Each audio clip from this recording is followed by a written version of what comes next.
adlaw ha kabuwasan, bagnang libro amon gindadara, masinulondon nga kabataan, nagbabalik ha eskwelahan nga pinalangga.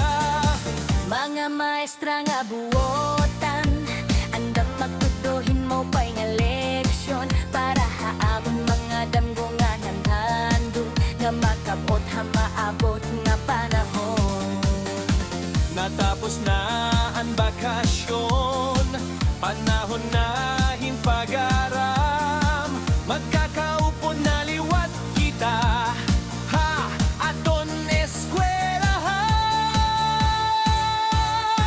Balik eskwela ha Kaybaan Elementary School, mga aktibo nga kaghanap ha brigada eskwela, kaupodhan mga opisyalhan SPTA, andam pagpartisiparhan pinta kasi CES amon garbo, Eskwelahan nga amon ginhihigugma, diri la pag-araman nahatag, kundi maopay nga kinabuhingan paglaom.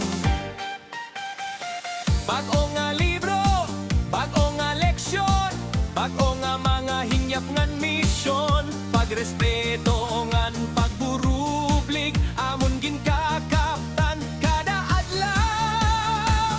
ha classroom may kalipay ngan pagkaurosa, ang kada adlaw nga pag-eskwela, dalan nga to ha maopay nga kabubuwason, ha aton mga pinalangga nga mga estudyante.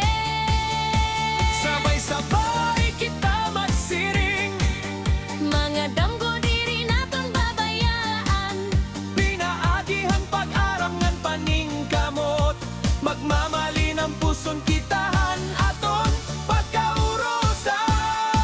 Balik eskwela ha Kaybaan Elementary School, punuhin kalipay madamgo amon gintiting-aw, samtang nag-uswag adlaw-adlaw. Kaybaan Elementary School nga pinalangga, salamat han imo giya, ikaw an amon inspirasyon, tubtob hati daraon nga panahon.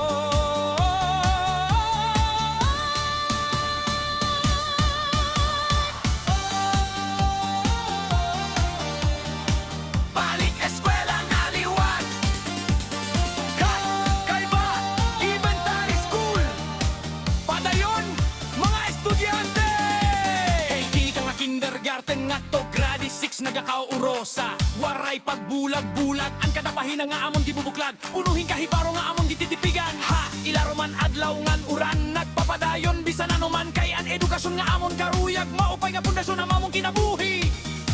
Kung may pagsaringan kakurian, diri kami mawawad anhit paglaom. Kayan amon principal mga maestra ngan ginikanan, pirme andam ha paggiya ha amon. Balik eskwela ha